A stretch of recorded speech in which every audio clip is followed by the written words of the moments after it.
I don't. I'm sorry. No problem. Fantastic. I speak English. Well, nice to meet you. Nice to meet you too. So tell me, where are you now? Tell me Yeah, where I'm you in Coconut Grove. But you are in the project? No. I'm at my house right now. Ah, fantastic. Well, nice to meet you. We Very are nice to very meet you. glad that you are here tonight to tell us everything that your passion for real estate. Sure. Thank you so All much for this, having me. exactly. Thank you. When did this passion started? When this passion started with you? Tell me. Yeah, I had the advantage of growing up in a family that started in real estate. So my family came over from India just over 50 years ago and ultimately settled in Atlanta, Georgia in the Southeast. And my father embarked on a real estate career after being an engineer at Lockheed and bought his first property. And when he made the right amount of income that could support him and his family from the property, he quit. And then since then, we've developed dozens of hotels throughout the Southeast, single family homes, commercial space. So just been very active. So I had the pleasant experience of growing up in that environment and going to hotel conventions around the world. So it's always been a bug of mine. And then ended up working for a developer here in Miami after actually during business school and then law school. And then after that, we just got started with our own projects down here. So very, very Fantastic. excited. Yeah. From what part of India are you? So I was born in Atlanta, Georgia, but my family is from Delhi in the north and then Chennai in the south as well. Wow, that's very. So I imagine that a little of your culture also is in your projects. I'm sure, no? A little of Yeah. your culture, no? Yeah. Of I mean, your art. I think a little bit of everybody's heritage comes out in your passion and what you do. So for sure, I'm sure you can find elements of that. And why have you chosen Coral Gables? You know, that is, I will say, the most classic and I will say refined place in Miami, for sure. So why have you chosen? What is it that you like it so much about Coral Yeah, I mean, Gables? I've been intimately familiar with Coral Gables for almost the last 20 years. And it's a market that I just think is, like you said, I think you said one of the best words, classic in every regard. And I've just always loved being in that area. I lived in Coral Gables for a number of years. And ultimately now we're developing just north of $300 million worth of projects in Coral Gables. So we are very, very well invested and excited about the community. And then I think what we saw over the last couple of years is a really nice rejuvenation in the city. It was kind of going through this rebirth, if you will, where you saw a large amount of dollars invested into the downtown corridors, such as on Miracle Mile or Geralda. And, really, I think that's the product of one of the best places in the US. It was just voted the best place in Florida to live. And that's a reason that it's just so in demand. So we were excited to see that investment coming into the city. And then ultimately, we knew that it was a great opportunity for people that wanted to kind of move out of other areas and bigger houses to find themselves in a more sophisticated urban environment. And that's ultimately why we decided to start our condo tower project there. What I love of Coral Gable is also that it's surrounded of a lot of nature. Oh You yeah. know, you have beautiful trees. You know, the Billmore. You have so Yeah, much history that is not so easy to find in Miami. absolutely. In one moment you don't feel that you are in Miami. You feel Not at that all. you don't never. You feel that you are in Coral Gables. That is what Yeah, it is. it's a city that we kind of joke. It's a city that you feel like you're in the jungle, like it's just such a beautiful canopy and you've got everything in that city, sophistication, world-class shopping and dining, great arts, and then to have all of the nature that you do, there's just nothing better than it. And, even places like the Fairchild Tropical Garden, I mean, there's just nothing better for kind of the 360 approach to living in what I think is the South Florida lifestyle. So I couldn't agree more with you. Yes, and well, tell me about Valencia. That is the Yeah. name of your project. Mm-hmm. That you brought a little of Spain, Valencia, Yeah, no? that's right, Villa Valencia. So ultimately, the thesis behind Villa Valencia was to make the most high-end and luxurious residences in the history of Coral Gables. That's what we wanted to accomplish. Wow. So ultimately, for us, we wanted to build a condominium that kind of was the best of what we stand for as a company, which is nature, technology, and wellness. So for us, it was finding those three pillars and then putting that together into a project that catered to a buyer demographic that would appreciate what it was that we were bringing to market. So really the first pillar on nature, you know, one, we're in Coral Gables, which we've already discussed. Two is we are dedicating a public park to the city as a part of the project. The landscaping on the property will be first class for the area. And then the technology, we're the first condo project in the United States that will be partnering with Delos, which is a wellness company out of New York City. So we're introducing 3 components of wellness to every unit in the project, which is circadian rhythm lighting, so color temperature lighting that adjust like nature outside, air purification that can be monitored within the unit, and then water purification also within the unit, included in the master bath and the kitchen. So for us, you know, we wanted to give something that was really trying to create the healthiest home possible with the latest technology that was available, and then ultimately building 39 condominiums, what we call without compromise. So they're 3,000 square feet on average with 1,000 square feet of terrace. And it's really like living in a single family home, but in a boutique condominium environment. And that's why we wanted to move that project forward and put it into Coral Gables. More than ever, wellness is so important, more Yes. than never, no? I will say. So now people are more considering how healthy is the place Yes. that I live. So I think that you were looking at the future when you created this, no?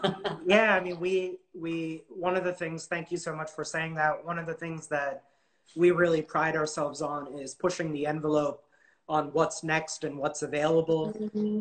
So for us, that was a decision we made 2 years ago, you know, and we didn't have a crystal ball about the current environment, but ultimately what I wanted to be able to do was embark on an experience that was bringing the best features and creating a healthy home environment. And, you know, from a timing standpoint, we're very sad to be in the environment that we are with so many people going through a difficult experience. But what we hope that we will be able to provide is a little bit more peace of mind and comfort in their home with the technology that we are introducing.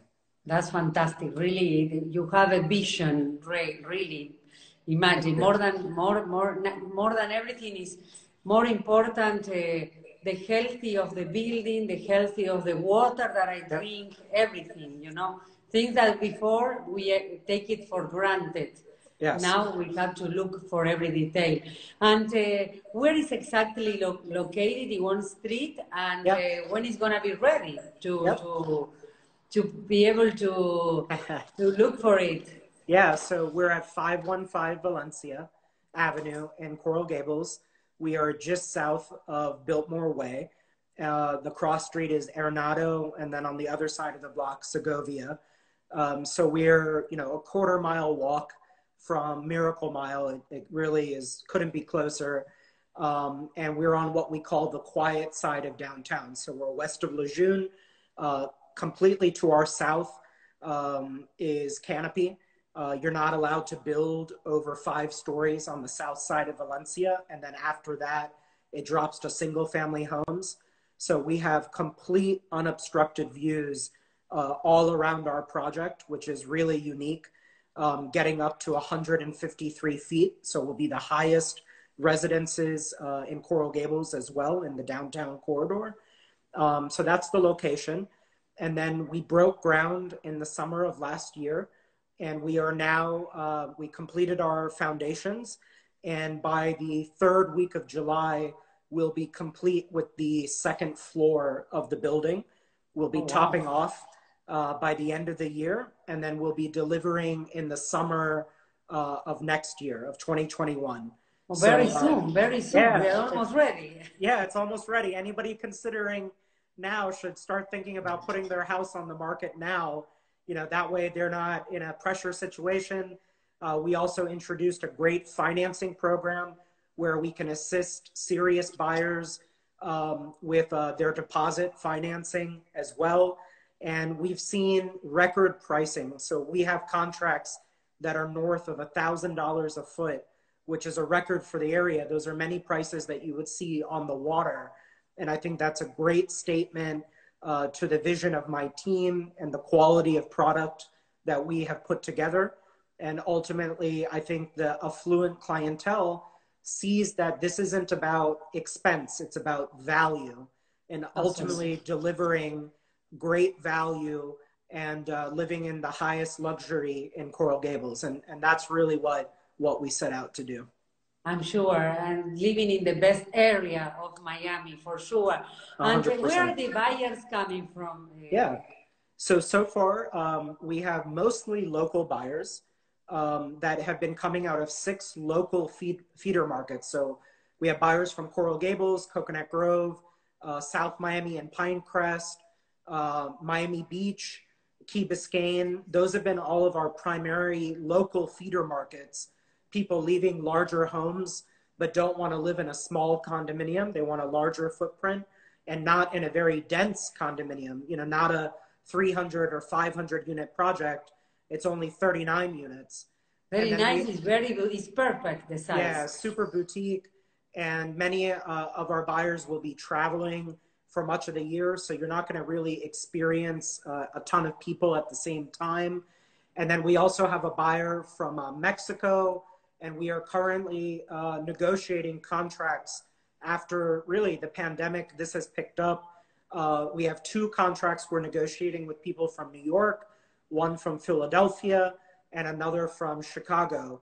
And all of that's happened in the last 3 weeks. So it's definitely been a product of people who are saying, you know what, I've always been interested in greater Miami. Now I want the best neighborhood, which is Coral Gables.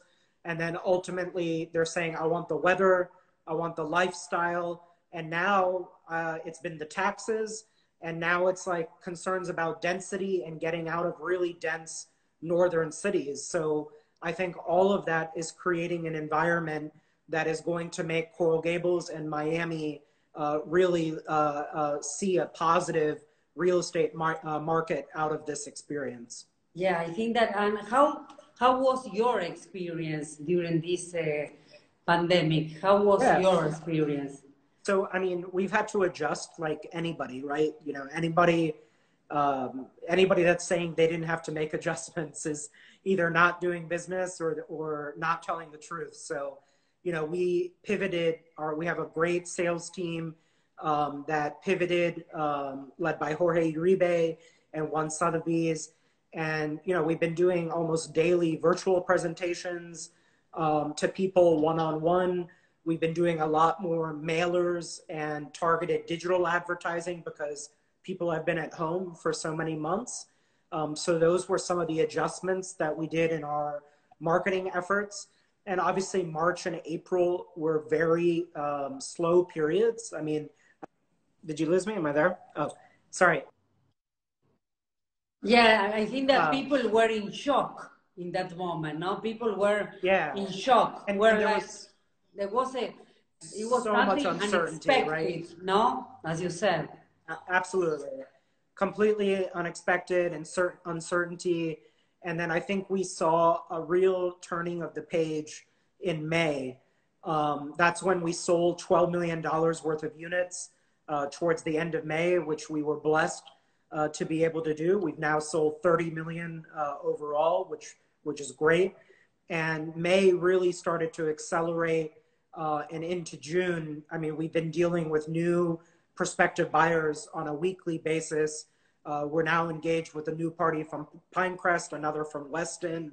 So I really think May was the turning point, and I think you could see that in the equities markets, in the job recoveries. So for sure, there's been a lot of momentum coming out of May. Well, I'm so glad to hear that. That's a good and positive message to give to people. And Yeah, also, Florida is Miami is something special, you know. Not only the climate, but also the laws, the absolutely. people, everything. So, as you said, we are all very blessed in Florida. And 100%. yes, I'm sure. And what are your future dreams?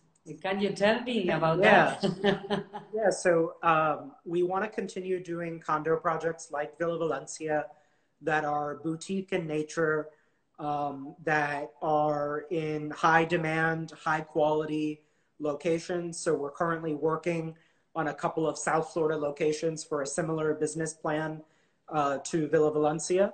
And then in addition to that, we have a co-living and co-work business by the name of Urban, which we have 3 South Florida locations currently underway, and we intend to grow that internationally with 100+ locations. So that's a big part of what we're working on, and we think it meets a lifestyle trend of many people that are looking for freedom of life and keeping their expenses down in a rental environment. So very different. It's a different part of the spectrum to what we're doing with Villa Valencia. But really, that's kind of what we're dreaming about, is catering to people that want the best of luxury, and then people that want freedom of life and to enjoy many locations at an affordable price. So those are the 2 key components of what we are dreaming about and focusing on as a company. Fantastic. Well, how do you think that is going to change this co-living and co-working lifestyle that was before with Yeah, this pandemic? No, I yeah. will say this silent enemy that we have there. No, Yeah, that we don't so know where it is, but it's there. What are the things that are going to be the changes in order to adjust to this new friend that we have yeah. around?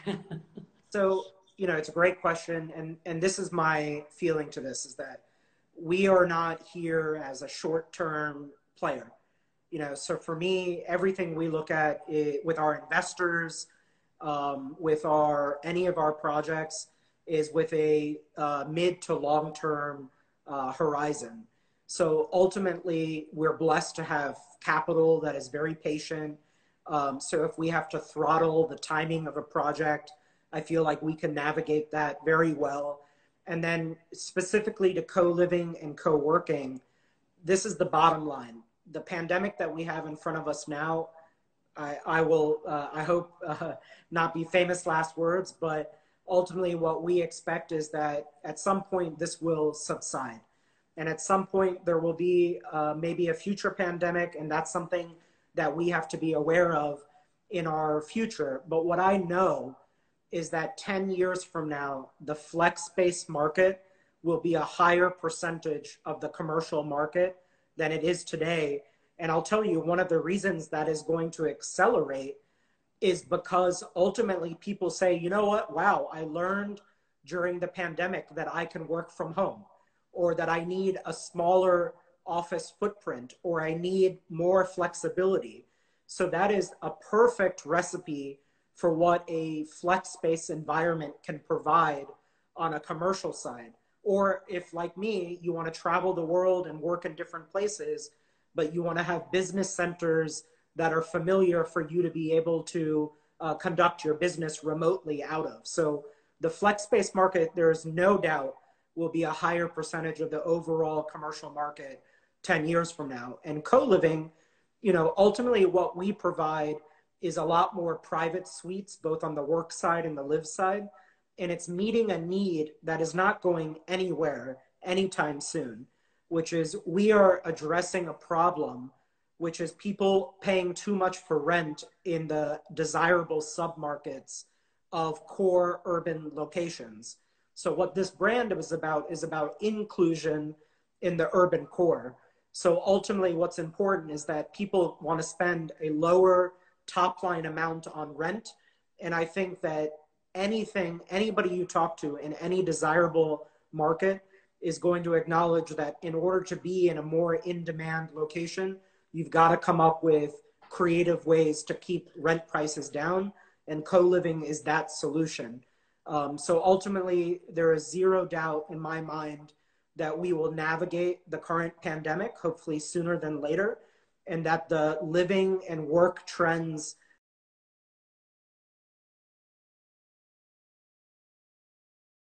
that co-living and flex-based work are solving problems for is only going to accelerate coming out of the pandemic. It sounds fantastic. I wanted to ask you how this, you know, that people from Latin America cannot travel to Miami. Mm-hmm. How do you think that this has affected the business of real estate? How do you think? Yeah, I think that falls into a couple of different buckets. You know, for pre-construction, I think there's a lot of folks that are, if they're looking to buy pre-construction in Miami, and I'm using a broad generalization, right? Many people are at least familiar with Miami and South Florida. So we've seen an acceptance to being able to do virtual presentations and walking through plans, and the tools are very good. And I think the pandemic experience and the travel restrictions are only reinforcing those tools. So I think from a pre-construction standpoint, there's no doubt you've seen a little bit of a slowdown because there's obviously a bucket of people that want to travel and make a decision in person. But we've definitely seen more people engage through virtual tools. But there's no doubt there is a lower amount of buyers that is a result of the current environment. And then when it comes to existing inventory, I couldn't agree more that, you know, there was initially, and we're coming out of it as travel restrictions loosen. I know people that have been traveling back and forth between Mexico, for example, and the idea there being, I think anything that is existing general real estate, there's certainly been a chilling effect from international buyers, because if you already know it exists, I think most people's psychology is that they want to see it in person versus pre-construction, which you kind of have an acceptance that you cannot, at least not yet. So I think there's definitely been a near-term effect, and hopefully we see that effect kind of resolve itself over the remainder of this year. Well, Rishi, I will ask you 5 more questions, but fast. Tell me a book that you love. So my favorite book is called The Obstacle is the Way. And it's a really great book about learning on how to fight through adversity. So that's one of my favorites. I'll be short. I won't be long-winded. Who's the author? Who's the author? Oh my God, I'm having a blank on who the author is. I'm sorry. A city in the world that I love to go to. Yeah, so yes. I'm a big fan of Edinburgh, Scotland. It's one of my favorite places on earth. There in London, in England. A perfume? So I like John Varvatos is what I've used for many years. So that's my cologne, my man perfume. Fantastic. A flower? So I'm a big fan of roses. Ah, fantastic. My wife and I always have roses, fresh roses every week in the front of our house. And a food, a special food that you like, you can say, I can eat all the time this, no problem. Yeah, I mean, we love Indian food. So it's a treat to have Indian food here locally. So those are some of my favorite cuisine outside of what you typically get in South Florida. And a dream that you know that you will do in your life, yes or yes, which one is? As far you said, a dream? A dream. Yeah. That you want to do in your life, yes or yes? Yeah, my life's work is going to be dedicated to creating great living experiences for people. So whether that's on the high end of luxury projects like Villa Valencia, or in the more affordable and travel-oriented industry to give people freedom of life with urban those are the dreams that I'm dedicating my life to. I love it. Well, thank you so much for your time, Yes. Rishi. Thank you so much, and a Yeah, thank you pleasure so to much have for met you. having me, Pina. A Thank you. pleasure Look for forward to me, talking to you soon. and we will meet very soon in Miami, and maybe we can eat the favorite foods that you like. So You let me have know. never And tried. anytime, I'll be happy to be a tour guide for Indian food. Thank you so much. A pleasure. All right, God bless. Take care. Bye bye. Gracias. Gracias. Bye bye.